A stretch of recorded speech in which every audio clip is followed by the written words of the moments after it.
Hello everyone, welcome to Tathastu ICS and welcome to this podcast अफसर शाही। आज हमारे साथ एक बहुत ही डिस्टिंग्विश्ड गेस्ट हैं श्री विवेक प्रकाश सर, जो 2009 बैच के IRPS ऑफिसर हैं।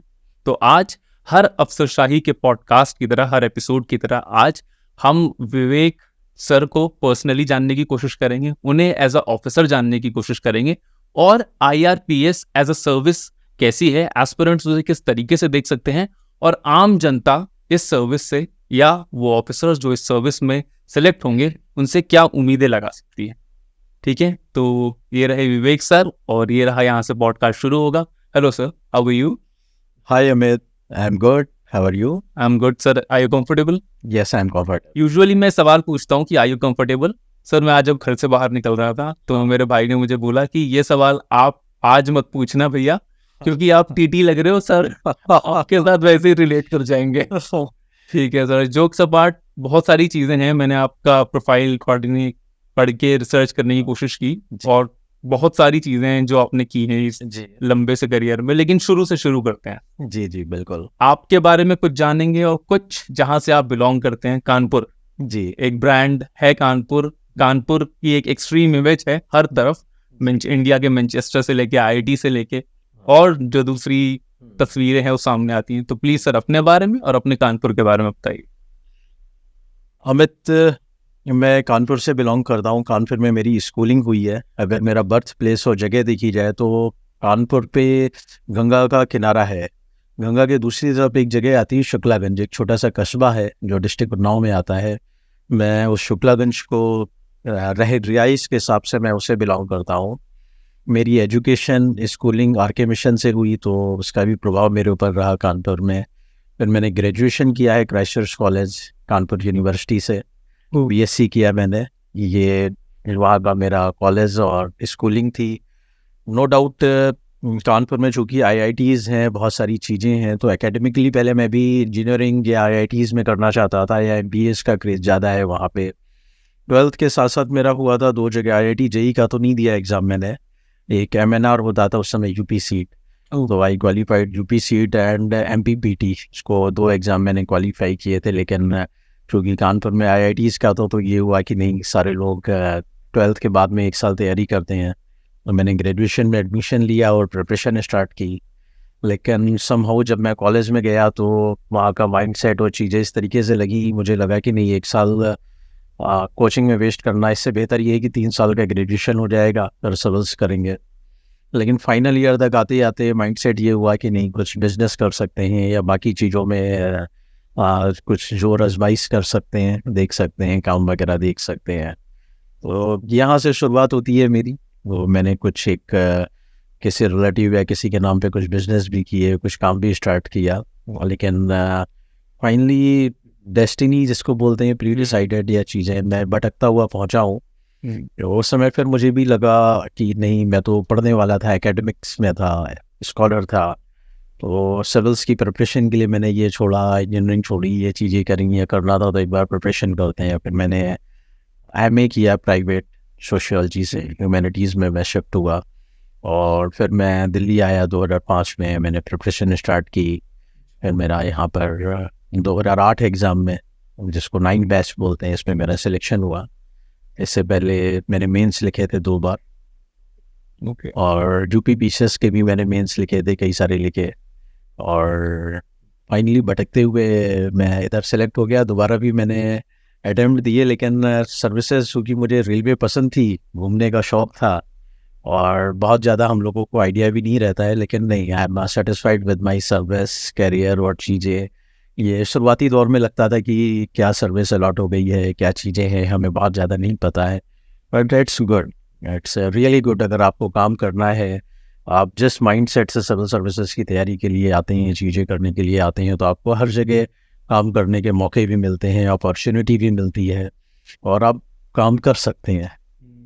इसका मतलब सर, जो मैंने कहा था आपके बारे में, वो जिस जगह आप रहे कानपुर, चाहे वहाँ का बिजनेस, वो जो मैनचेस्टर कहा जाता है उसे इंडिया का ईस्ट का, तो वो भी आपके अंदर आया। साइंस परस्यू करने का, इंजीनियर बनने का भी आपके आया, और इवेंचुअली UP में वो जो इवेंचुअली अफसर बनने की चाह हमारे UP में है, वो भी जी, तो उस जगह ने आपको शेप किया। ठीक है सर। बिल्कुल। तो एक जो चीज़ है कि जब आप पहला दिन आपने डिसाइड किया, जब आप यहाँ से हुआ, आपने ये बताया, यहाँ से लेके जिस दिन ये खत्म हुई जर्नी, जिस दिन आपकी रैंक अलॉटमेंट हुई कि आपको IRPS मिल गया, उस दौरान जो ये जो एस्पिरेंट लाइफ होती है, क्योंकि इस पॉडकास्ट को जो लोग देख रहे हैं उसमें ऑब्वियसली आम लोग होंगे, पर बहुत सारे ऐसे बच्चे होंगे जो UPSC दे रहे होंगे और वो अपनी इस एस्पिरेंट जर्नी में होंगे, ठीक है। तो वो आपकी जर्नी कैसी थी? उतार चढ़ाव वाली थी? क्योंकि आपने उससे पहले भी बताया कि वो काफी उतार चढ़ाव थे, तो उस दौरान भी थे, या यू सेल्ड थ्रू इजीली? नहीं, इजी तो नहीं था, उतार चढ़ाव तो बहुत थे, नो डाउट। मैं एक चीज़ ज़रूर बताना चाहूँगा, जो लोग अगर 10th या 12th लेवल पर हैं, जो सबसे आसान कंपटीशन होता है या सबसे अच्छी चीज़ें मिलती हैं वो इंजीनियरिंग, या जितनी जल्दी आप लाइफ में सेटल्ड हो जाएं वो अच्छा है, क्योंकि ये चीज़ को वो फेस नहीं कर सकते हैं जिन्होंने इंजीनियरिंग, या जिनके पास में कैरियर की श्योरिटी हो जाती है वो फेस नहीं कर सकते हैं। मैंने उस कैरियर को छोड़ा और मैंने प्लेन BSc की ग्रेजुएशन किया, तो मेरे पास एक तो कॉन्फिडेंस की बहुत कमी थी ग्रेजुएशन के बाद में, कानपुर के बाद में, कि मैं तैयारी कर भी पाऊँगा या नहीं कर पाऊँगा। IAS की तैयारी के नाम पे भी मुझे लगता था कि मैं लोगों को बताऊँ या नहीं बताऊँ कि मैं करूँगा या नहीं करूँगा।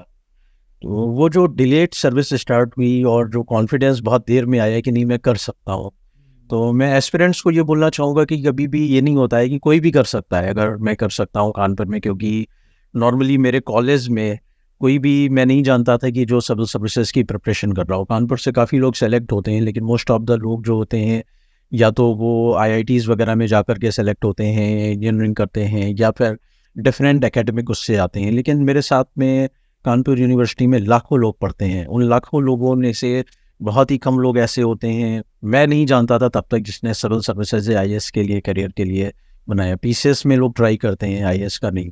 तो जब आप ट्राई ही नहीं करेंगे, सोचेंगे ही नहीं, तो करेंगे कैसे? तो मैं ये ज़रूर बोलना चाहूँगा जो भी एस्पिरेंट्स हैं, प्लीज़ अपनी जर्नी जितनी जल्दी शुरू कर सकते हो और ख़ुद के ऊपर भरोसा रख करके वो ज़रूर करें।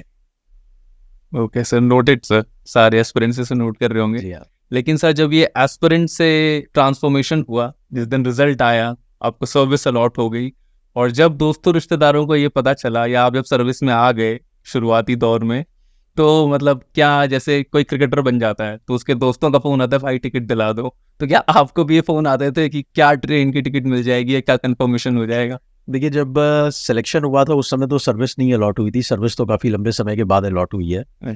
तो सिलेक्शन ही काफ़ी बड़ी चीज़ थी और मैंने भी नहीं सोचा था कि मुझे रेलवे सर्विस अलॉट हो जाएगी। तो जब ये अलॉट हो गई, मैं दोबारा से भी फिर इंटरव्यू वगैरह भी दे रहा था, प्रिपरेशन कर रहा था। लेकिन ट्रेनिंग टाइम से या उसके बाद में लोगों की काफ़ी क्यूरियोसिटी रहती थी। मेन लोगों का यही रहता था कि ट्रेन से जाना है तो टिकट और ये कैसे है। तो ये भी जर्नी काफ़ी एक्साइटिंग रही है, बहुत अच्छा लगा है। इनफैक्ट रेलवे में आने का एक फ़ायदा ये हुआ कि जो रेलवे को लोग बाहर से जानते हैं, उन्हें नहीं पता है कि कितना बड़ा ह्यूज सिस्टम या ऑर्गेनाइजेशन काम कर रहा है। मोर देन 2 करोड़ लोग एट अ टाइम ट्रेन में या तो जर्नी कर रहे होते हैं या स्टेशन में रह रहे होते हैं, जो ऑस्ट्रेलिया जैसे या कुछ देशों में पॉपुलेशन से ज़्यादा है। तो जब इतने सारे लोग आप उनको कैटर कर रहे होते हैं, और एक बार ट्रेन में जाने के बाद में सपोज़ जब हम प्रिपरेशन टाइम में आते थे तो हमें ये रहता था दिल्ली पहुंचना है या कहीं एग्ज़ाम देने जाना है, तो ट्रेन में चढ़ गए तो हम पहुंच जाएंगे। अगर हमें किसी फंक्शन को अटेंड करने जाना है, चीज़ें जाना है, तो बस ये ट्रेन में चढ़ जाना अपने आप में गारंटी होती थी डेस्टिनेशन में पहुंच जाना। लेकिन रेलवे में आने के बाद में पता चला कि नहीं, उस डेस्टिनेशन तक पहुंचाने के लिए कितने सारे लोग और कितना बड़ा सिस्टम काम कर रहा होता है कि जो हमें सेफली पहुंचाता है।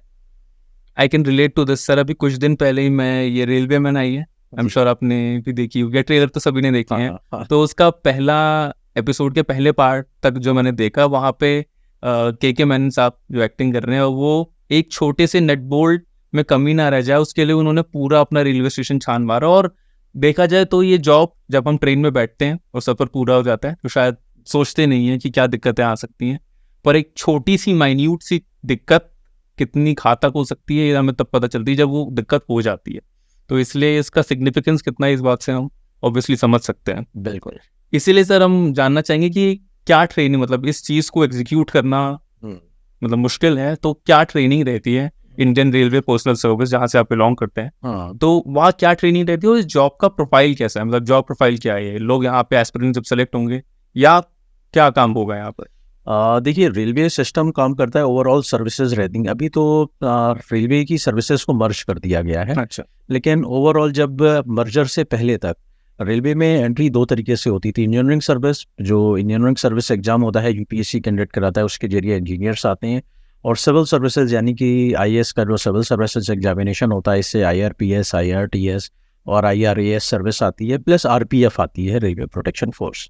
4 सर्विसेज में लोग सिविल सर्विसेज में आते हैं।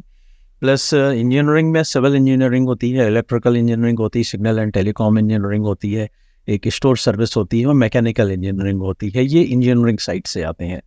तो विद इन द एंड इसके अलावा हेल्थ सर्विस रेलवेज में एक और होती है, जो डॉक्टर्स रहते हैं, रेलवे का जो मेडिकल कोर है, डिपार्टमेंट है, वो काम करता है। रेलवेज में जैसे आप स्टेट में या बाकी जगह देखते हैं, आपके डिफरेंट डिपार्टमेंट्स ऑर्गेनाइजेशन है, तो with in the railway 9 services काम करती हैं।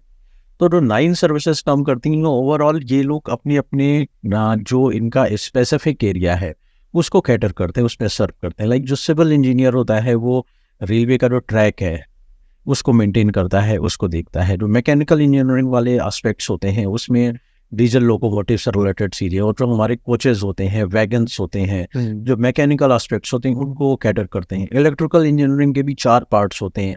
जो ओवरहेड इक्विपमेंट्स है, ओएची जिसको बोलते हैं, जैसे पावर ट्रैक्शन होता है, इलेक्ट्रिक लोकोमोटिव होते हैं, और जो पावर सप्लाई होती है, इससे रिलेटेड चीज़ें। एसी में आप यात्रा करते हैं, देखते हैं कंफर्ट जोन कैसा होना चाहिए, इलेक्ट्रिकल देखता है। ऐसे ही सिग्नल एंड टेलीकॉम हमारा होता है। तो रेलवेज का जो signalling system is very important for the safe train operations. तो हमारी जो सिग्नलिंग सर्विसेज होती है, जो सिग्नल इंजीनियर्स होते हैं, वो इस चीज़ को कैटर करते हैं, इसको देखते हैं। जो ये तो इंजीनियरिंग साइड से हो गया। प्लस स्टोर सर्विस एक होती है, जो रेलवे की स्क्रैप्स, लोगों का परचेज, इतनी बड़ी चीज़ों को देखते हैं। इंजीनियरिंग सिविल सर्विसेज से जो आते हैं, उनका एस्पेक्ट्स होता है कि जनरल कैटेगराइजेशन में हम लोग कैसे काम करें। लाइक जो ट्रैफिक सर्विस होती है, वो safe train operations, operating part and commercial aspects को देखते हैं। जो अकाउंट सर्विस होती है, रेलवे के अकाउंटिंग सिस्टम, बजटिंग सिस्टम, इसको वो लोग देखते हैं। क्योंकि अभी तो बजट मर्ज हो गया, पहले रेलवे का बजट भी अलग होता था। और जब ये 1921 में एक्वर्थ कमेटी की रिकमेंडेशन पे जब ये बजट रेलवे का अलग किया गया था, एट दैट टाइम जो आम बजट का more than 50%, I think it was approximately 60% के करीब जो रेलवे बजट होता था आम बजट का। तो आप इससे अंदाज़ा लगा सकते हैं कि जो इंडिया सब कॉन्टिनेंट है या देश के डेवलपमेंट में रेलवे ने बजटरी और कैसे भी कितना गहन कंट्रीब्यूशन किया है। No doubt at that time ये कॉलोनियल माइंडसेट से था, लेकिन ओवरऑल इससे सिस्टम जो डेवलप हुआ, वो कहीं ना कहीं हमारा इंडियन डेवलपमेंट भी हुआ है, टेक्नोलॉजिकल डेवलपमेंट। इसके अलावा जो ह्यूज मैन पावर था, अभी भी करीब 13 से 14 लाख मैन पावर है रेलवे से। पहले 20 लाख के करीब मैन पावर होता था। इनको कैटर करने के लिए 80s में सर्विस अलॉट हुई थी, ये स्टार्ट हुई थी इंडियन रेलवे पर्सनल सर्विस, जो आपका रिक्रूटमेंट से लेकर के रिटायरमेंट तक जो है हमारे एम्प्लॉयज़ की केयर करता है। आपने जैसे द रेलवे मैन की बात की, तो रेलवे मैन में जो द डेडिकेशन दिखता है एम्प्लॉयज़ का या स्टाफ का, किसी भी जगह पे आप देखेंगे, वो डेडिकेशन चीज़ें क्यों आती हैं? क्योंकि ऑर्गेनाइजेशन उन स्टाफ की केयर करता है, उनकी फैमिलीज़ की केयर करता है। That is taken care by the personal department. जो पर्सनल सर्विस है, उससे केयर करते हैं हम लोग। एक स्पेसिफिक जो हमारा डिपार्टमेंट है, तो रेलवे के जो स्टाफ हैं, उनका सिलेक्शन प्रोसेस, उनका रिक्रूटमेंट से रिलेटेड प्रोसेस, उनके टाइमली प्रमोशंस, उनकी टाइमली सैलरी, उनके टाइमली सेटलमेंट। अगर किसी केस में अदर देन नॉर्मल रिटायरमेंट के केसेस होते हैं, किसी एम्प्लॉय की डेथ हो जाती है या कुछ ट्रेजेडी हो जाती है, कुछ मिसहैपनिंग हो जाती है, eight that time also personal department उनको कैटर करता है कि अगर उन्हें अल्टरनेट जॉब दी जा सकती है तो अल्टरनेट जॉब देते हैं, उनकी फैमिली को प्रॉब्लम नहीं हो। हमारे जो वेलफेयर इंस्पेक्टर्स होते हैं, ये जाते हैं, ये मिलते हैं, वो पूरा उनका फॉर्मेलिटीज़ को कंप्लीट करते हैं और उनको विद इन टाइम। जैसे एक एग्जांपल देना चाहूँगा, अपनी पहली पोस्टिंग के टाइम पे जब किसी एम्प्लॉय की डेथ केसेस में विद इन 1 मंथ हम लोगों ने उनको, विद इन 15 डेज़ हमने उनको जॉब ऑफ़र कर दिया, उनका सारा सेटलमेंट ड्यूज़ जो थे वो फॉर्मेलिटीज़ कंप्लीट कर दी। और कई बार हम लोग देखते हैं कि लोग सालों चक्कर लगाते रहते हैं कि उनके ड्यूज़ नहीं मिलते हैं, क्योंकि किसी की एम्प्लॉई की डेथ होने के बाद में मेन कनेक्ट तो वही रहता है ना डिपार्टमेंट से। उसकी फैमिली को या उसके घर वालों को, बच्चों को नहीं मालूम होता है। किसी की बेटी की शादी करनी है, किसी के बच्चे की फ़ीस भरनी है, कोई पढ़ रहा है, किसी की वाइफ अनएम्प्लॉयड है या नहीं पढ़ी लिखी है, इतनी चीज़ें हैं। उन सब चीज़ों को जब आप केयर करते हैं और आप उसको लोगों को देते हैं जा करके कि नहीं ठीक है, ये आपकी ड्यूज़, आपकी चीज़ें जो आपने इतने साल तक सर्विस की इस ऑर्गेनाइजेशन की, तो आपको बदले में मिल रहा है, तो ये काम बहुत अच्छा रहता है। तो हम लोग जो पर्सनल डिपार्टमेंट में हैं, हम लोगों का रिक्रूटमेंट प्रोसेस करते हैं। रिक्रूटमेंट प्रोसेस करने के बाद ओपन मार्केट रिक्रूटमेंट करने के साथ साथ within the services, within the organisation जो प्रमोशंस हैं या बाकी के डिफरेंट पोस्टिंग्स की जो फिलिंग है वो भी हम लोग करते हैं। तो सर मतलब ये सुनने के बाद कि IRPS का जो जॉब प्रोफाइल है वो इतना ज़्यादा, जैसे अपना अपना किस्सा भी सुनाया जो पहला पोस्टिंग का था, तो वो लोगों से इतना जुड़ा हुआ है कि वहाँ जो जॉब जब भी की जाती है तो एक समय के बाद सब पुराना हो जाता है और वो जॉब सेटिस्फैक्शन सब ढूंढने लगते हैं। तो शायद वो मिल जाएगा यहाँ पर, या वो ह्यूमन इंटरेक्शन या लोगों की मदद। नो डाउट किसी को सर्विस ज्वाइन करनी है तो उसे ये देखना चाहिए सर्विस वो क्यों ज्वाइन करना चाहता है, सिविल सर्विसेज में आना चाहता है। अगर वो जो आने का उसका उद्देश्य और पर्पस है तो मुझे लगता है कि हर सर्विस में पूरा जॉब सेटिस्फैक्शन है, किसी भी सर्विस में लेकर के कर सकता है। इनिशियल फेजेस में मुझे भी बहुत ज़्यादा सर्विस के बारे में नहीं मालूम था, लेकिन जैसे जैसे आज 14 ईयर्स हो गए, 14 साल की सर्विस के बाद में मुझे पूरी तरीके से जॉब सेटिस्फैक्शन है। पहली पोस्टिंग में जब मैंने किसी का CG ग्राउंड का रिक्रूटमेंट किया था, और मैंने जब हम लोग पढ़ते हैं बहुत सारे नॉर्मली अखबार में पढ़ते हैं, अपने आसपास देखते हैं लोगों को कि नौकरियों के लिए बहुत चक्कर लगाने पड़ते हैं, तो जब मैंने उनका appointment letter, offer letter sign करके दिया और उनको ज्वाइन करा दिया, उन्हें यकीन ही नहीं हो रहा था, अरे सर इतनी जल्दी हो गया क्या? मतलब आए, प्रोसेस किया, फॉर्मेलिटीज़ कंप्लीट की, कुछ भी नहीं करना पड़ा, आसानी से हो गया। हाँ, ऐसे ही होता है। तो ये एक बहुत बड़ा सेटिस्फेक्शन है, ये एक बहुत बड़ा सेटिस्फेक्शन है जब हम लोग वेलफेयर मेजर्स करते हैं। We are the part of the welfare service also railways की। वेलफेयर मेजर्स में हम लोग बहुत सारे पासेस देते हैं, गैलेंट्री अवार्ड फ्रीडम फाइटर्स को, या जो स्वतंत्रता सेनानी हमारे जो कई सारे सैनिक हैं उनको भी जो हम लोग अवार्ड देते हैं। और उनको जब आप कायदे से केयर करते हैं, जब उनको बुला करके इंटरेक्ट करते हैं, तो इट्स अ ह्यूज टास्क। जब हमारा रिक्रूटमेंट प्रोसेस चल रहा होता है, क्योंकि रेलवे में मास रिक्रूटमेंट होता है, करोड़ों लोग एक वैकेंसी का फॉर्म भरते हैं, लाखों लोग भरते हैं, करोड़ों लोग भरते हैं, तो उनका जो प्रोसीजर है उसे जब कंप्लीट करवाना होता है, ह्यूज टास्क होता है ये। अगर आप उसको ईमानदारी से करवाते हैं, लोगों को ये मैसेज देते हैं, अगर जैसे ये कोचिंग इंस्टीट्यूट है कहीं पर भी, या ग्रेजुएशन में लोग पढ़ते क्यों है, तैयारी क्यों करते हैं, उनको एक ट्रस्ट है ना, कॉन्फिडेंस है कि नहीं, अगर वो सिविल सर्विसेज की प्रिपरेशन करेंगे तो UPSC उनके साथ में जस्टिस करेगा। वो किसी भी जॉब की तैयारी करेंगे तो वो जो एजेंसी है, वो ऑर्गेनाइजेशन उनकी मेहनत को सलाम करेगी। तो यहाँ पर आ करके इस इंडियन रेलवे पर्सनल सर्विस में या इस सर्विस के ज़रिए आप ये चीज़ लोगों को एश्योर कर सकते हैं, इंश्योर कर सकते हैं कि नहीं, मैं अगर इस प्रोसेस से आया हूँ तो जो लाखों लोग हैं उनके साथ में किसी के साथ में इनजस्टिस नहीं होने पाएगा। जो भी आएगा एंटर होगा वो ईमानदारी से और ऑन मेरिट, जो सिलेक्शन प्रोसीजर है, प्रक्रिया है, उससे ही वो भर्ती होगा। और जब एक बार लोग इस प्रोसेस से जो सिलेक्ट होते हैं तो अगले 30 साल तक, 35 साल तक ऑर्गेनाइजेशन में काम करते हैं, तो वो वैल्यूज़ को भी तो आगे बढ़ाएंगे, लेकर के जाएंगे। तो this is a major and huge contribution.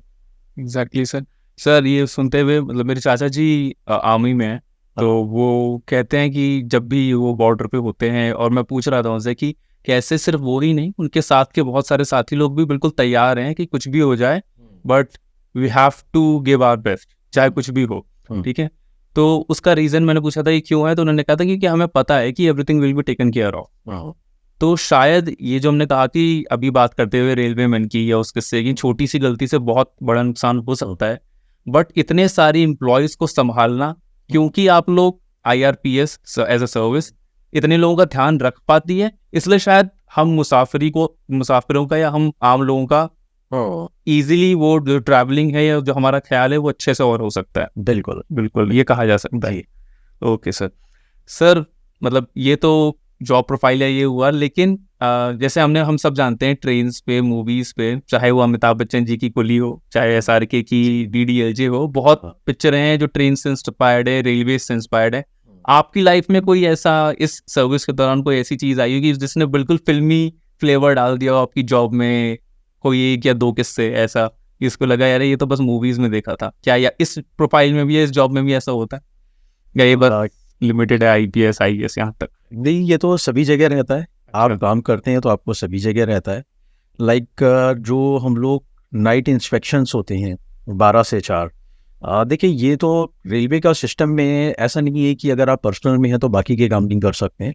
वो एक आपकी बात को दूसरी बात से मैं कनेक्ट कर रहा हूँ, पुराने सवाल पे आपके। जो ट्रेनिंग पार्ट होता है हम लोगों का, तो स्टार्टिंग के जो 3 मंथ्स होते हैं रेलवेज़ में, 3.5 महीने, उसमें हम लोगों का फाउंडेशन कोर्स होता है रेलवेज़ का। तो रेलवे फाउंडेशन कोर्स में सारी सर्विसेज साथ में ट्रेनिंग देती हैं और हमें सारी चीज़ें बताई जाती हैं, ऑपरेशन से लेकर के हर सर्विस की चीज़ें। वडोदरा में ये होता है, रेलवे स्टाफ कॉलेज, अभी उसका नाम नायर है, national academy of Indian railways, वहाँ पर ये होता था। और रेलवे फाउंडेशन के बाद में अपना स्पेसिफिक कोर्स करने के लिए लोग अपनी अपनी एकेडमीज़ में जाते हैं। रेलवेज़ की भी जो डिफरेंट एकेडमीज़ हैं, लाइक ट्रैफिक सर्विस के लिए लखनऊ में है, पर्सनल सर्विस और अकाउंट सर्विस के लिए वडोदरा में है, इंजीनियरिंग सर्विस के लिए पुणे में एरिसन है, नासिक में है, मैकेनिकल के लिए जमालपुर में है एरीसेट। इस तरह से जो है रेलवेज़ के भी डिफरेंट ट्रेनिंग एकेडमीज़ हैं हर सर्विस के लिए, जो उनको स्पेसिफिक ट्रेनिंग देती हैं। और फाउंडेशन कोर्स होता है उनका वडोदरा में। तो फाउंडेशन कोर्स के दौरान भी हम लोगों को रेलवेज़ का बेसिक सिस्टम 4 महीने की ट्रेनिंग में सारा कुछ बताया जाता है। तो उस ट्रेनिंग एस्पेक्ट को देखते हुए जो हमें पता चलता है, तो रात में 12 से 4 सेफ्टी इंस्पेक्शंस होते हैं हमारे रेलवेज़ के। तो वो बहुत इंपॉर्टेंट एस्पेक्ट होता है, जब आप लोग सो रहे होते हैं, चीज़ें चल रही होती हैं, आप लोगों को लगता है कि एक फैमिली या लोग ट्रेन में बैठ करके आराम से कंफर्टेबली ट्रस्ट के साथ में सो जाते हैं और ये जानते हैं कि वो अपने डेस्टिनेशन पे सुरक्षित उठेंगे और पहुंच जाएंगे। तो उसके पीछे रेलवे का ये सिस्टम काम कर रहा होता है, जो 12 से 4 नाइट इंस्पेक्शंस होते हैं। लोको पायलट में आपको नहीं पता है कि ट्रेन का जो लोको पायलट होता है उसके साथ में कितने ऑफिसर्स वो शेड्यूल टाइम के हिसाब से वो फुट प्लेट कर रहे होते हैं, फुट प्लेट इंस्पेक्शंस कर रहे होते हैं, कितने लोग मैच ट्रैक में बैठ करके उनके साथ में अलर्ट हो रहे होते हैं, उनको सपोर्ट दे रहे होते हैं स्टाफ को कि नहीं आप रात भर यहाँ गाड़ी चला रहे हैं, अगर लोको पायलट है तो आपको लोको इंस्पेक्टर हो या ऑफिसर हो बीच बीच में देख भी रहे हैं, वॉच भी कर रहे हैं। जो स्टेशंस पे जो आपका सिग्नल या पॉइंट्स ऑपरेट करने वाले लोग होते हैं उनकी अलर्टनेस चेक करने के लिए जो रात में 12 से 4 हम लोग इंस्पेक्शन करते हैं ड्यूटी के हिसाब से, उसको भी चेक करते हैं कि नहीं आपने ऐसा तो नहीं कि 2 बजे कोई ड्रजीनेस ने आ गया हो या सो गया हो, किसी ने किसी परेशानी में तो नहीं आ गया है, कोई दिक्कत तो नहीं है। तो ये सारा सिस्टम हम लोगों का रेलवे सिस्टम में मिल करके काम करते हैं। इस तरह से हम लोग रात में 12 से 4 इसको इंश्योर करते हैं, सेफ्टीज़ को, एम्प्लॉयज़ की प्रॉब्लम्स और ग्रीवियंसेस को इंश्योर करते हैं, स्पेसिफिक चीज़ें इंश्योर करते हैं। तो रेलवे का सिस्टम बहुत ही अच्छा है इस मसले में। तो 12 से 4 का जो टाइम रहता है वो इम्पॉर्टेंट रहता है। जैसे जब मेरी पहली पोस्टिंग हुई थी उस समय वहाँ पे रात में कोचिंग ट्रेन का मूवमेंट्स नहीं होता था। एक ज्ञानेश्वरी ट्रेन थी जिसको नक्सलिज्म काफ़ी था बंगाल में एट दैट टाइम, जिसकी वजह से वो हादसा हुआ था। फ्रेट ट्रेन होती थी, लेकिन उसको इंश्योर करने के लिए हम लोग जब इसको ऑपरेट करना था, चलाना था, तो हमारे जो DRM थे या सीनियर ऑफिशियल्स हैं, पूरा सिस्टम को अलाइन रखते हुए सारे लोगों को बिल्कुल फील्ड पे हम लोग विजिट करते थे, ट्रेन से जाते थे, देखते थे। तो ये इम्पॉर्टेंट एस्पेक्ट है। इसको आप बिल्कुल देख सकते हैं, आप फिल्मी उसमें भी देख सकते हैं, बोल सकते हैं अगर कहीं कुछ एजिटेशन होता है, प्रॉब्लम होती है, you have to take lead.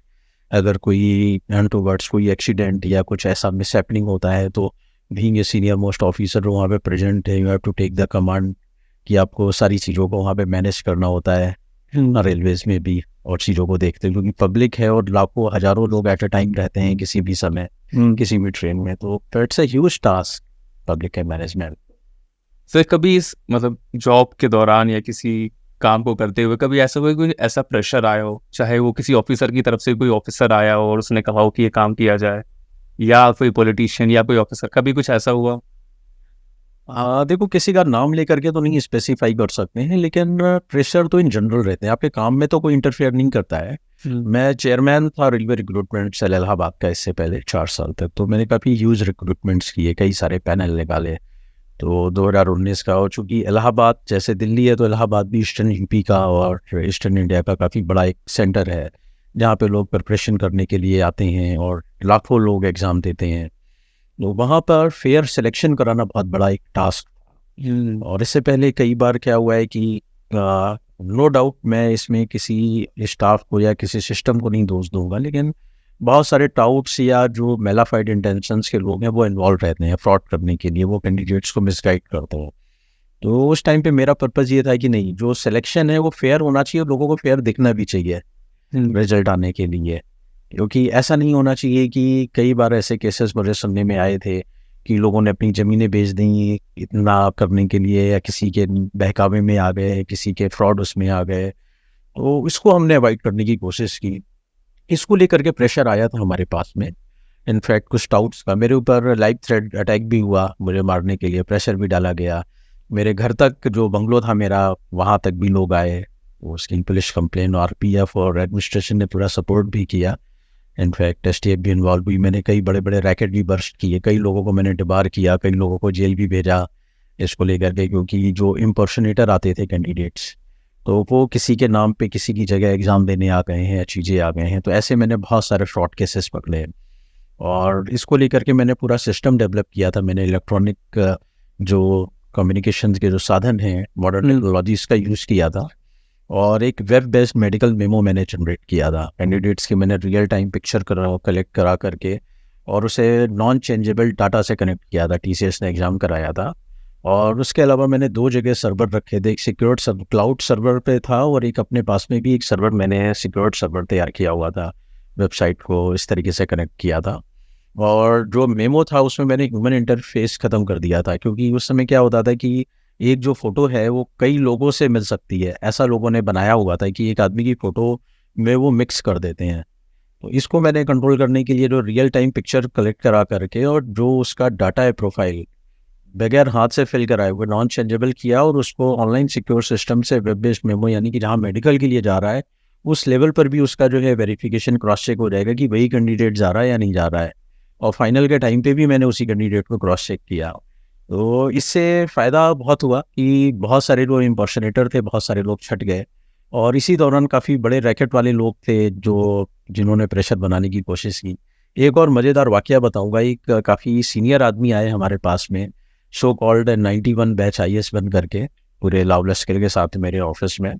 तो चूँकि उनके पास में फिर गाड़ी वाड़ी और कई सारे जो प्रोटोकॉल की चीज़ें थी वो भी थे, तो लोग बाग बड़ा सा प्रेशर में आए और वो मेरे ऑफिस आए और he pretended to be senior IAS and मुझसे कुछ कुछ चीज़ों के बारे में जानकारी चाहिए कि भाई ये चाहेंगे वो चाहेंगे।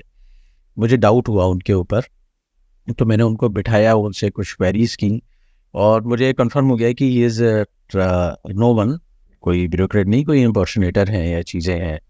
लेकिन उनके साथ में इतने लोग थे कि उनको मुझे टैक्टफुली जो है डील करना था। और अगर वो मेरे पास से बच के चले जाते तो बाहर लोगों को ये बोल सकते थे कि नहीं, साहब से बात हो गई है, आप इतना इतना पैसा दे दो, ये कर दो, ये कर दो, कुछ भी कर सकते थे। और मुझे मेरा एक ही एम था, पर्पस था कि नहीं, जो प्रोसेस है रिक्रूटमेंट का वो फेयर होना चाहिए, ट्रांसपेरेंट और दिखना भी चाहिए। तो मैंने पुलिस को कॉल की, मेरे ही बैचमेट कॉलीग वहीं पर एसएसपी थे, तो मैंने उनको मैसेज किया, मैसेज करके फिर मैंने पुलिस बुलवाई और उनको किसी तरीके से रोक के रखा। और हमने तो एक अपना सेल भी बनाया हुआ था वहाँ पे, जो इम्पर्सनेटर ऐसे कैंडिडेट्स आते थे जो फंस जाते थे या जिन किसी के नाम पे हैं या क्रिमिनल वो रख करके, और एसटीएफ से कोऑर्डिनेट किया हुआ था जो स्पेशल टास्क फोर्स जो इसको कर रही थी। तो एक साथ हम उनको कोऑपरेशन में, म्यूचुअल कोऑपरेशन से हम इनको जेल भिजवा देते थे। तो इन सज्जन को भी मैंने पकड़ने के बाद में उन्होंने काफ़ी हाथ पैर मारे और फिल्मी स्टाइल में पहले तो धमकी देने की कोशिश की, मारने पीटने पे और बहुत सारे प्रेशर में कि हम ये कर देंगे वो कर देंगे, नहीं माने। और जब मैं बहुत फर्म हो गया तो फिर वो पैर भी पकड़ पे गिर गए। फिर उन्होंने अपने आप को हार्म करने की भी कोशिश की, फिर उनको पकड़वा करके जो है फिर सीधे पुलिस के हवाले किया गया। कई दिन तक उनकी सेवा की गई और मैसेज भी कन्वे किया गया कि नहीं, यहाँ पर कोई दाल नहीं गलने वाली है। इसके बाद में फिर लोगों ने और भी तरीके अपनाए, हथकंडे अपनाए। तो फिर मेरे घर तक आए लोग अटैक करने के लिए, मारने के लिए, फॉलो करते हुए। मेरे ड्राइवर को धमकी दी कि ये मैंने जो प्रोसेस अपनाया था इसका हम लोग प्रोसेस करते हैं फॉरेंसिक से भी जो है हम लोग मैच करते हैं, हैंड राइटिंग और सिग्नेचर और फोटो। तो I have did with the forensics science laboratory, that is a very confidential and secretive work. उनको ये था कि मैं किसी तरीके से इंफॉर्मेशन लीक कर दूं या बता दूं वहाँ पे क्या काम हो रहा है, चीज़ें हो रही हैं। लेकिन वो प्रोसेस इतना हम लोगों ने किया कि वो प्रोसेस केवल मैं ही जानता था। अभी तक भी जो है मैंने कहाँ से ही क्या कराया है I know already. All over India में इतनी सारी लैब्स हैं, चीज़ें हैं, और वहाँ से हम लोगों ने उसको क्रॉस चेक कराया, पूरी रिपोर्ट्स वगैरह निकाल करके फैक्चुअल बेसिस पे ही किया। तब मैंने सैकड़ों हज़ारों लोगों को डिबार किया, लाइफ टाइम डिबार किया। और मैं मैसेज भी कैंडिडेट्स और लोगों को ये देना चाहूँगा कि नहीं, हम लोग जो भी रिक्रूटमेंट का प्रोसेस करते हैं गवर्नमेंट में या चीज़ों में, वो बहुत ही ट्रांसपेरेंट और फेयर करते हैं। कोई भी अगर किसी को कोई धोखा देने की कोशिश करता है, मिसगाइड करता है किसी भी एग्ज़ाम के लिए, तो वो इस चक्कर में नहीं आए, अपने ऊपर, अपनी मेरिट के ऊपर भरोसा रखें। हाँ, एक और मैं वाकया याद आता है मुझे, जिससे जो मेरे लिए बहुत ही टची था। इनफैक्ट एक पुराना पैनल था इसी तरीके का जो रुका हुआ था और उसमें इम्पर्सनेशन था, चीज़ें थी और नहीं निकल रहा था। तो मैंने जो है क्या किया कि बुलाया उनको रीवेरिफिकेशन के लिए।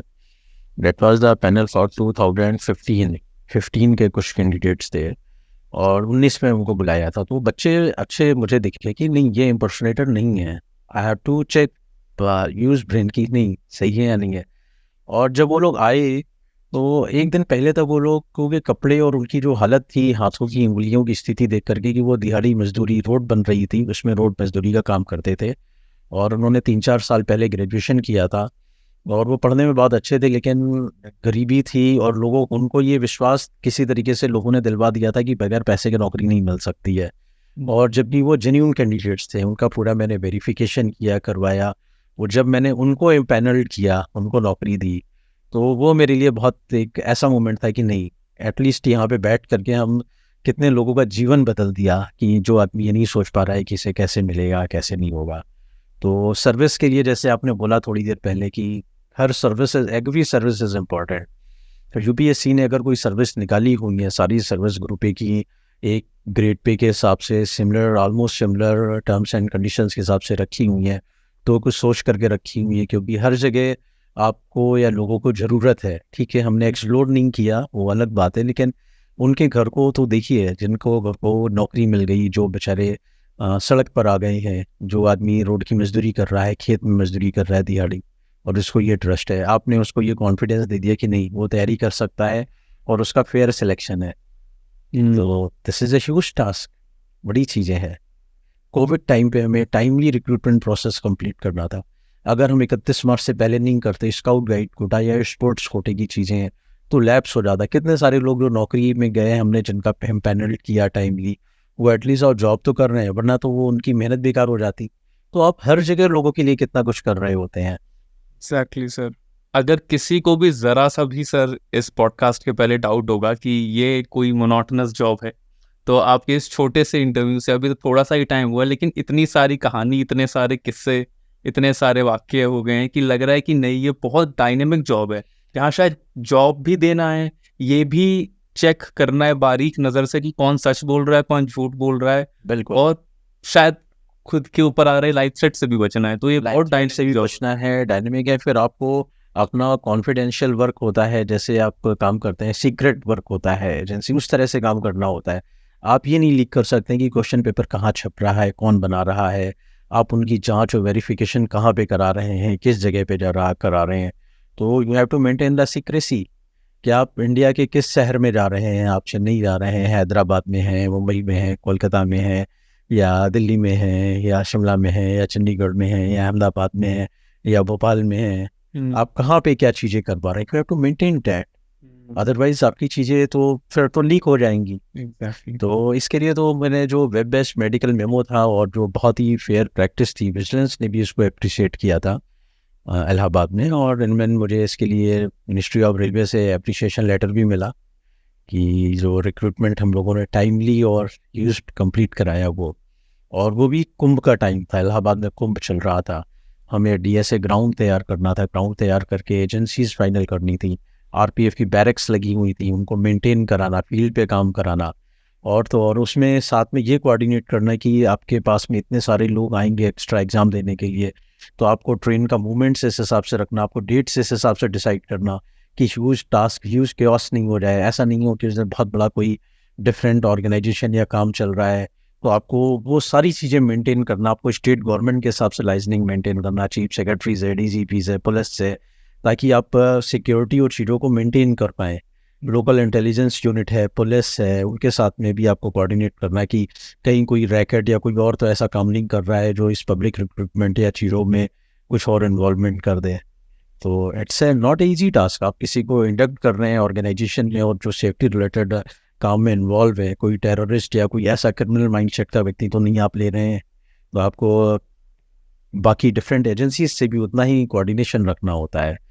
तो this is not a easy task. Absolutely sir. और जैसे आपने अभी कुंभ की बात की, तो हमारा देश तो है ही त्योहारों का देश, ठीक है। एक तो एग्जाम्स होते हैं, उसमें लोगों का वो आना जाना होता है, बाकी चाहे छठ हो जाए, चाहे कुंभ हो, चाहे दिवाली हो, तो क्या साल के ये जो 3-4 से ज़्यादा मौके ऐसे आ जाते हैं, शायद और ज़्यादा, 5 से 10 मौक़ों के बीच में, जब मैनेजमेंट बहुत ज़्यादा मुश्किल हो जाता है, तो आप लोगों के ऊपर क्या वो प्रेशर आता है कि कुंभ आने वाला है, या छठ आने वाली है और वो जो हम देखते हैं कि लोग खिड़कियों से बाहर हैं, छत के ऊपर हैं, तो वो आप लोग कैसे मैनेज करते हो? जैसे बताया ना कि ये एक म्यूचुअल डिपार्टमेंट है रेलवेज में, नो डाउट इसमें हर सर्विस का अलग अलग काम है, लेकिन इस तरीके के काम में सेफ्टी हो गया और कुंभ या इस तरीके की जो पब्लिक को जो मैनेज करना होता है उसमें सारे लोग काम करते हैं और सभी की ड्यूटीज़ लगती हैं। हम लोग भी काम करते हैं, पर्सनल सर्विस से हो या अकाउंट से हो या डिफरेंट सर्विसेज से हो, तो you have to be on field. आप अपने ऑर्गेनाइजेशन को नहीं छोड़ सकते, आप अपनी पोस्ट नहीं छोड़ सकते हैं। No doubt directly in routine work में ये काम ट्रैफिक सर्विस या कॉमर्शियल या इस तरीके के जो ऑफिसर्स हैं वो करते हैं या देखते हैं, लेकिन आपको जनरल एडमिनिस्ट्रेशन में सारी चीज़ें मैनेज करनी हैं। इसके अलावा प्रमोशंस में भी ADRM, DRM, GM, AGM, DGM, बहुत सारी जो एक्स कैडर या जनरल एडमिनिस्ट्रेशन की पोस्ट हैं वो सारी सर्विसेज उसको मैन करती हैं। तो सर्विस से आपको बात ज़्यादा नहीं है, आपको करने के लिए बहुत सारी अपॉर्चुनिटीज़ मिलती हैं हर सर्विस में। सर, ये जो हमने सारी वर्क की बात की, पर एक बहुत पॉपुलर वर्ड है आजकल, वर्क लाइफ बैलेंस। तो जब भी इस सर्विस में अलॉटमेंट होता है, तो एक UPSC की तैयारी करते हुए, सिविल सर्विसेज एग्जामिनेशन की तैयारी करते हुए, एक ये चीज़ तो रहती है कि हमें देश के लिए काम करने का मौका मिलेगा। इसके अलावा बहुत सारी चीज़ें होती है, पर्क्स होते हैं, चाहे वो बंगला हो गया, गाड़ी हो गई, अच्छी जगह पे पोस्टिंग हो गई, या किसी छोटे शहर में बड़े घर के साथ पोस्टिंग हो गई। तो ऐसी चीज़ें भी इसी सर्विस में मिलती हैं? जी हाँ, इस सर्विस में, इस मसले में ये सर्विस बहुत लकी है और मेरे ख्याल से रेलवेज जितना अपने ऑफिसर्स और एम्प्लॉइज़ की केयर करता है, मैंने बाकी सर्विसेज भी करती होंगी, लेकिन railway is the best in that कि फैमिली लाइफ और फैमिली चीज़ों के लिए रेलवे में इतने जो क्लब्स होते हैं, जो कल्चर होता है, इतने सारे क्लास 1 ऑफिसर्स एक साथ आपको मिलते हैं। एक family life is very good in the railways. No doubt काम भी कराते हैं, लेकिन रेलवे के जो क्लब्स हैं, जो रिक्रिएशन एक्टिविटीज़ हैं, चीज़ें हैं, वो भी यहाँ पे चलती रहती हैं। स्पोर्ट्स फैसिलिटीज़ रेलवे से बहुत अच्छी रहती हैं। डिवीज़न लेवल पे और GM लेवल पर ये बहुत ही इंपॉर्टेंट आस्पेक्ट होता है कि आपके जो एक्स्ट्रा करिकुलर एक्टिविटीज़ उनका बहुत ध्यान रखा जाता है। स्पोर्ट्स, कल्चरल, इस तरीके के इवेंट्स होते रहते हैं, मीट्स होते रहते हैं, तो ऑफिसर्स भी केयर करते हैं। इनफैक्ट फैमिली और वाइफ्स को लेकर के भी एक पैरेलल ऑर्गेनाइजेशन होता है जिसको बोलते हैं railway officers wives organisation, that is NGO type organisation. ये भी पैरेलली बहुत सारी एक्टिविटीज़ करता है, बच्चों को पढ़ाने का काम करता है और पे बैक टू सोसाइटीज़ को लेकर के जो फैमिलीज़ हैं वो भी अपनी रिस्पॉन्सिबिलिटीज़ को निभाती हैं। स्टेशन पे लोगों को पढ़ाना, जैसे इलाहाबाद में था तो TRF साहब थे, GM धन की वाइफ ने वहाँ पे एक छोटा स्कूल अडॉप्ट कर रखा था, जो स्टेशन पे जो बच्चे होते हैं घूमते रहते हैं, वो उनको पढ़ाने का काम करते थे चीज़ें। तो इस तरीके की भी एक्टिविटीज़ है, पैरेलली जो है सभी के लिए रेलवे एक पैरेलल सिस्टम एक चला करके रखता है, तो फैमिलीज़ को भी जो बैलेंस करने में और उनको भी पता रहता है कि नहीं किस तरीके के काम हो रहे हैं। और चूँकि क्लोज्ड कॉलोनीज़ और चीज़ें रहती हैं, सेफ सिस्टम रहता है, तो ऑफिसर्स भी दिन रात या 12 से 4 या ओवरनाइट ड्यूटी करने में या अपनी काम को करने में पीछे नहीं हटते। और इसके अलावा एक पर्सनल डिपार्टमेंट जैसे बोला हम लोग, तो उनकी जितनी भी केयर होती हैं चीज़ें, वो भी सारी केयर कर ली जाती हैं। इनफैक्ट मैं इससे पहले एक और पोस्ट थी, चेयरमैन RRC से पहले डिप्टी CPO IR होता है, इंडस्ट्रियल रिलेशन जिसको मेंटेन करते हैं, यूनियन के साथ में जिसको मेंटेन करते हैं, पब्लिक ग्रीवियंसेस, DPG, ये सारे केसेस में देखता थे, VIP केसेस वगैरह। तो मैंने 2016 में ग्रीवियंसेस ऑलमोस्ट निल की थी, बहुत ही मिनिमाइज़ कर दी थी, जो स्टाफ की हैं, लोगों की हैं, उनको चेस करके फॉलो अप करके, इसके लिए मुझे GM अवार्ड भी मिला था। तो काम करते हैं हम लोग, तो सेटिस्फेक्शन तो बहुत है। आपको किसी की सैलरी नहीं है, किसी के प्रमोशंस नहीं है, किसी की जॉब नहीं है, किसी बच्चों पे दिक्कत है या किसी के फैमिलीज़ की प्रॉब्लम है या पब्लिक से रिलेटेड किसी को ऑफ़र नहीं मिल रहा है, अपॉइंटमेंट नहीं हो रहा है, चीज़ें, तो आप बहुत सारी चीज़ें फॉलो अप कर सकते हैं। और फॉलो अप तो आप इतना कर सकते हैं कि लोगों को you can do each and everything. Sir, एक मेरा सवाल है कि मेरा पर्सनल, क्योंकि मैं क्रिकेट के लिए बहुत पैशनेट रहा हूँ, तो मैं जब भी रणजी देखता था तो उसमें जैसे आपने अभी एक शब्द यूज़ किया कि स्पोर्ट्स में बहुत इन्वॉल्वमेंट रहता है, तो क्या इससे रिलेटेड है कि रणजी की जो रेलवे टीम? हाँ, रणजी की रेलवे टीम, मैं स्पोर्ट्स ऑफिसर भी रहा हूँ रेलवेज में। तो स्पोर्ट्स ऑफिसर, कल्चरल सेक्रेटरी, ये रेलवेज में भी एडिशनल पोस्ट होती हैं। और स्पोर्ट्स का अच्छा है, स्पोर्ट्स कोटे का रिक्रूटमेंट मैंने काफ़ी किया। एक रणजी प्लेयर था, तो एट दैट टाइम मैंने उसका अपॉइंटमेंट किया था इन आद्रा ग्रुप D में। तो रेलवे की टीम भी रहती है और रेलवे स्पोर्ट्स कोटा में हर साल, हर जोन कई सारे लोगों को अपॉइंट भी करता है, जो पर्सनल डिपार्टमेंट से ही लोग करते हैं RRC के जरिए। या तो ये भी आप कितना लोगों से इंटरेक्ट करते हैं। इनफैक्ट मैं एक बार एक बीसीसीआई का मैच होता है कूच विहार, तो उसमें मैं रेलवे की तरफ से ऑब्जर्वर बन के भी गया था मुंबई में। तो रेलवे की टीम का ऑब्जर्वर था, मैं लेकर के गया था ऑब्जर्वर एंड मैनेजर। तो it's a job profile is good, तो किसी को ये नहीं हो सकता है कि डिससेटिस्फैक्शन नहीं है। You can see each and every colour of the job. Sir जो डायनेमिज्म की मैं बात कर रहा था 10 मिनट पहले, ये डायनेमिज्म की चीज़ और ज़्यादा खुल गई कि वो और ज़्यादा फील्ड्स में आ गई। एक चीज़ और कि अभी हम काफ़ी देर से मतलब रेलवेज की बात कर रहे हैं, बट जो व्यूअर्स हैं मैं उनकी क्लैरिटी के लिए कि इस वक्त सर इंडियन डेमोक्रेसी को सही तरीके से किस तरीके से रियलाइज़ किया जाए, उसके लिए एमसीडी में म्यूनिसिपल कॉरपोरेशन ऑफ दिल्ली वहाँ डिप्यूटेड है। तो सर मतलब ये जो डेप्यूटेशन पे जाते हैं उसके बारे में बताइए कि सिर्फ ऐसा नहीं है कि शायद आप एक जगह बंद गए, इतनी सारी वैरायटी होने के बाद भी रेलवेज में you get the chance to serve the nation in different dimensions through different capacities also. तो उसके बारे में आपकी करंट पोजीशन के बारे में, हाँ पहले इसके बारे में। बिल्कुल अमित, एक्चुअली जब हम पोस्ट भरते हैं जैसे बोला, तो हमारी जो सर्विसेज होती हैं वो 2 तरीके की सर्विसेज होती हैं यूपीएससी में। ऑल इंडिया सर्विसेज, तो ऑल इंडिया सर्विसेज जो होती हैं वो स्टेट्स में, राज्यों में काम करने के लिए होती हैं, आईएएस आईपीएस और आईएफएस, फॉरेस्ट सर्विस की बात कर रहा हूँ। प्लस सेंट्रल सर्विसेज होती हैं ग्रुप ए की, तो वो अपने डिपार्टमेंट्स में काम करने के लिए होती हैं। इसके अलावा भारत सरकार की जो पोस्ट होती हैं, गवर्नमेंट ऑफ इंडिया की जो वैकेंसीज हैं, वो ट्रेडिशनली भरी जाती हैं या तो ऑल इंडिया सर्विस से या फिर सेंट्रल सर्विसेज से। उसमें जो लोग कुछ लोग अप्लाई करते हैं additional secretary, deputy secretary onwards या अंडर सेक्रेटरी लेवल पे और डायरेक्टर लेवल पे, जॉइंट सेक्रेटरी लेवल पर, तो आप अप्लाई करते हैं और आपका सिलेक्शन होता है, प्रोसीजर होता है, वो कंप्लीट करते हैं। इसके अलावा डेपुटेशन से लोग दिए जाते हैं इन्हीं सारी जगहों पे भारत सरकार में, तो ये डेपुटेशन पोस्ट होती हैं। तो इसलिए आपकी करियर अपॉर्चुनिटी ऐसा नहीं है कि आप जिस डिपार्टमेंट में हैं आप वहीं पर काम कर सकते हैं। तो ये एक इतना सुंदर सिस्टम यूपीएससी ने या हमारे डीओपीटी ने या हमारे गवर्नमेंट सेटअप ने बनाया हुआ है कि अगर किसी का कोई टैलेंट है और समहाउ किसी सर्विस में है, तो उसके एक्सपीरियंस को वो दूसरे डिपार्टमेंट या दूसरी जगह भी यूटिलाइज कर सकता है। अभी मैं डेपुटेशन पे हूँ म्यूनिसिपल कॉरपोरेशन ऑफ दिल्ली में, तो ये एमसीडी है, यहाँ पर मैं अभी तक डीसी था और उन्हीं जोन में, और मैंने यहाँ पर डिफरेंट डिपार्टमेंट में एमसीडी में भी काम किया है। अभी तो मेरा ऑलमोस्ट टेन्योर पूरा हो गया है जस्ट, लेकिन मैं अभी छुट्टी पर हूँ एमसीडी के ही पेरोल पे। और जो एमसीडी में भी जो काम करने का मौका मिलता है, तो बीइंग ए डीसी जो जितनी लोकल गवर्नमेंट की चीज़ें हैं, that was the controlled by me, headed by मी।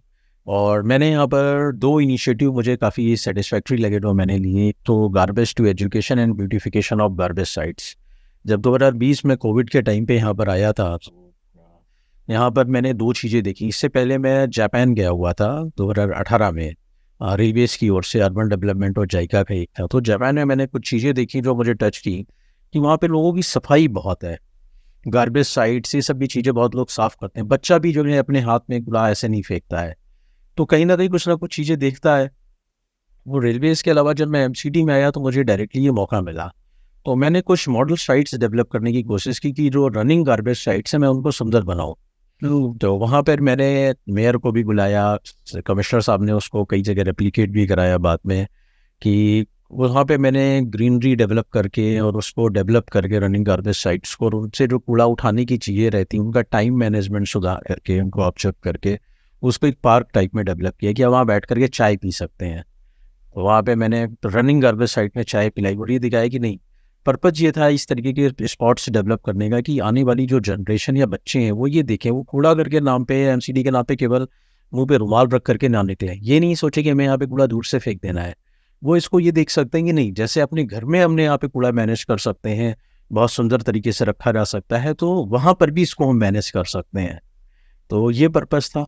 दूसरा, मैंने ऐसे स्पॉट्स को एक साथ तो सारा नहीं कर सकते थे, लेकिन मैंने ये जो मेजर स्पॉट्स थे उनको डेवलप किया, और ये है कि इनको और आगे हम बढ़ाने का काम करेंगे, और इसको बढ़ाया भी जा रहा है। That is replicated. अब अगर आप अभी दिल्ली में देखेंगे तो बहुत सारे कूड़ाघर हैं तो जो बहुत सुंदर हो गए हैं, उनकी पेंटिंग हो गई है, अगल बगल ग्रीनरी वगैरह भी मेंटेन कराई गई है, घास वगैरह भी है, चीज़ें भी हैं। ये स्पॉट्स कम है लेकिन अब धीरे धीरे बढ़ रहे हैं। तो एटलीस्ट लोगों के दिमाग में ये मैसेज तो जा रहा है, स्पेशली बच्चों के दिमाग में ये जा रहा है कि नहीं, हम अपने शहर को साफ रखने में हमारा ही योगदान है। ये जगह जब यहाँ पर अच्छा हो सकता है तो दूसरी जगह भी हम अच्छा कर सकते हैं। ये किया। दूसरा, मैंने ये काम किया है कि जो क्लोज्ड गार्बेज साइट्स थी जहाँ पे लोग कूड़ा वैसे भी फेंकने के आदी थे, तो वहाँ पे मैंने पब्लिक पार्टिसिपेशन या लोगों को इन्वॉल्व किया, लोगों को बुला करके, और उसको मैंने एजुकेशन सेंटर में कन्वर्ट कराया कुछ एनजीओज वगैरह को दे करके। और वहाँ पे जो स्लम्स के बच्चे थे, जिस क्लस्टर्स के बच्चे थे, उनके लिए मैंने coaching free of the cost, कि वो उनको इंग्लिश की कोचिंग है, पढ़ाई के लिए जो है सेंटर्स हैं वो तैयारी करने के लिए, या कोई सिविल सर्विसेज की तैयारी करना चाहता है, 12th या 5वीं तक का बच्चा है, इंग्लिश, बहुत सारी चीज़ें रहती हैं जो उनकी छोटे छोटे स्किल डेवलपमेंट, इस तरीके के सेंटर्स मैंने डेवलप किए हैं। तो ये 2 मेजर मेरे इनिशिएटिव रहे एज ए डीसी रोनी वहाँ पे एमसीडी में, garbage to education and beautification of garbage sites. This is wonderful sir.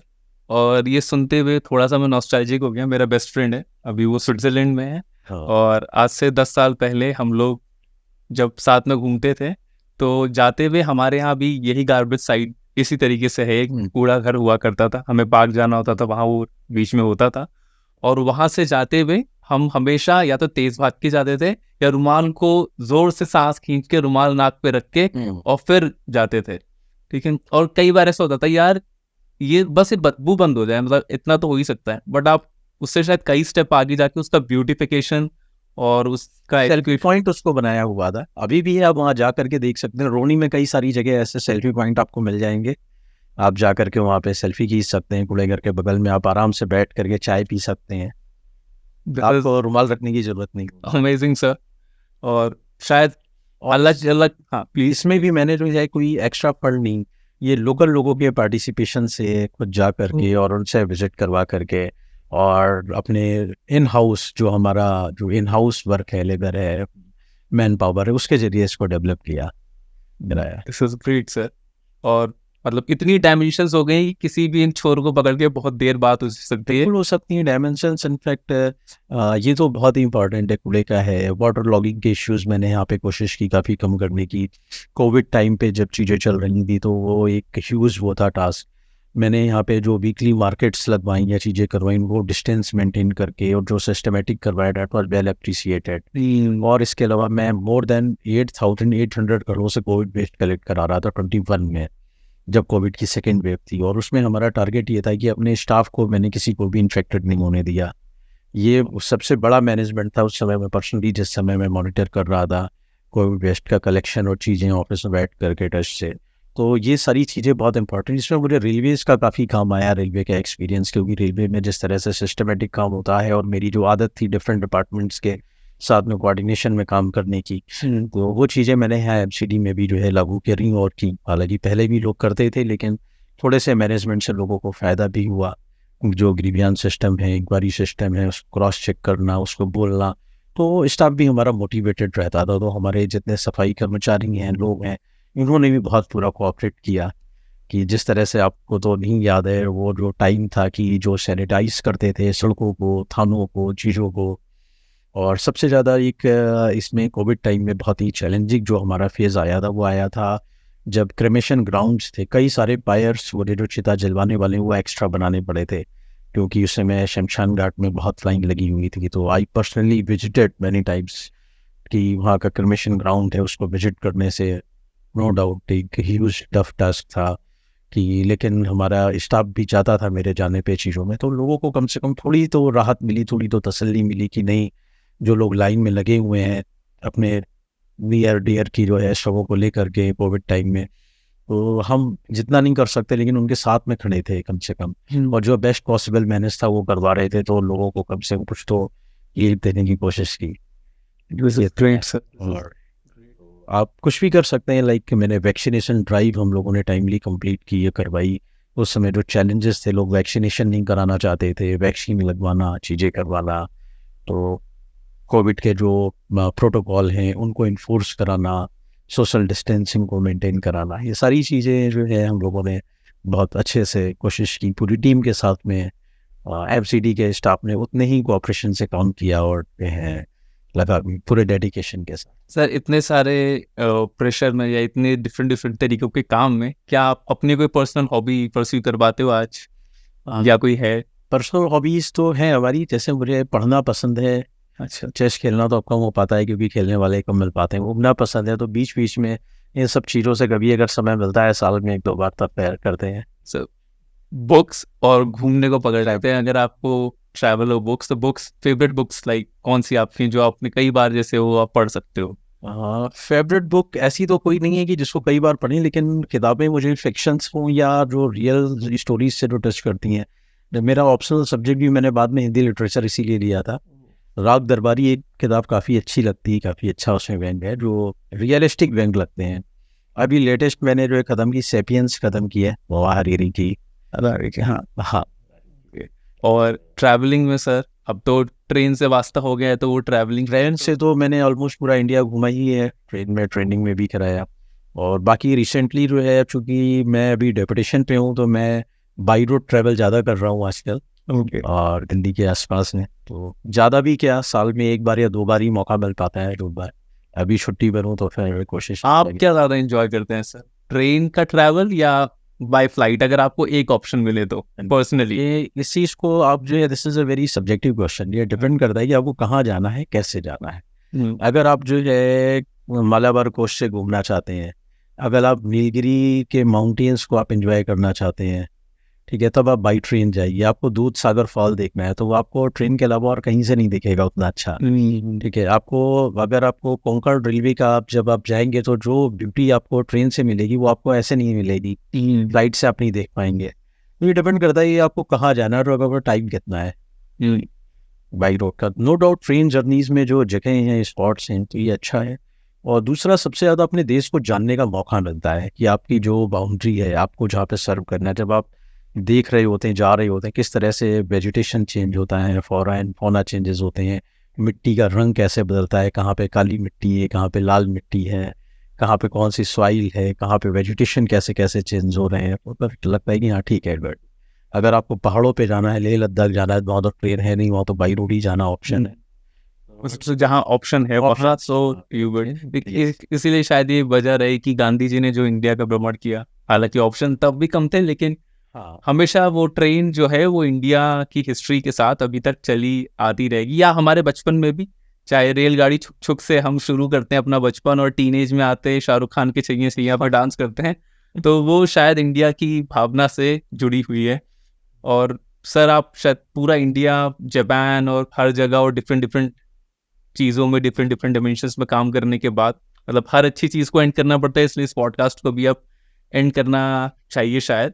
लेकिन एक चीज़ जो आप, इतना यूथ देख रहा है या इतने लोग देखेंगे, और आपने इतना, आपका डाइवर्स एक्सपीरियंस हो गया, तो आपको कुछ सजेस्ट करना हो, चाहे आपने जैसे देख के आए आप बाहर से जापान में कि कोई छोटी चीज़ के लिए भी सेंसिटिव है, तो इतने एक्सपीरियंस के बाद आपको सजेस्ट करना चाहते हूँ कि जो आम लोग, सिर्फ एस्पिरेंट्स नहीं, आम लोग भी अपनी डे टू डे लाइफ में कुछ चेंज करें, तो वो क्या हो, या किसी चीज़ का ध्यान रखें तो वो क्या? देखिए, दोनों चीज़ों में मैं बोलूँगा। अगर मैं रेलवेज़ में हूँ तो रेलवे के हिसाब से जो ट्रांसपोर्टेशन और चीज़ें देखते हैं, और एमसीडी में हूँ तब भी मैं लोगों को यही सजेस्ट करूँगा कि सफाई का जरूर ध्यान रखें, क्योंकि और दूसरा, खुद पे भरोसा रखें और अथॉरिटीज़ और सिस्टम पे भी ट्रस्ट करें, क्योंकि सब लोग काम कर रहे हैं, हमारे जैसे लोग भी हैं, और बहुत सारे लोग ऐसे हैं जो साइलेंटली काम करते हैं। और एस्पिरेंट्स और लोगों को मैं ये ज़रूर बोलना चाहूँगा कि ग्लैमर और दिखाने की बजाय रियल वर्क पे भी फोकस करें, वो भी इम्पॉर्टेंट है, अच्छा है।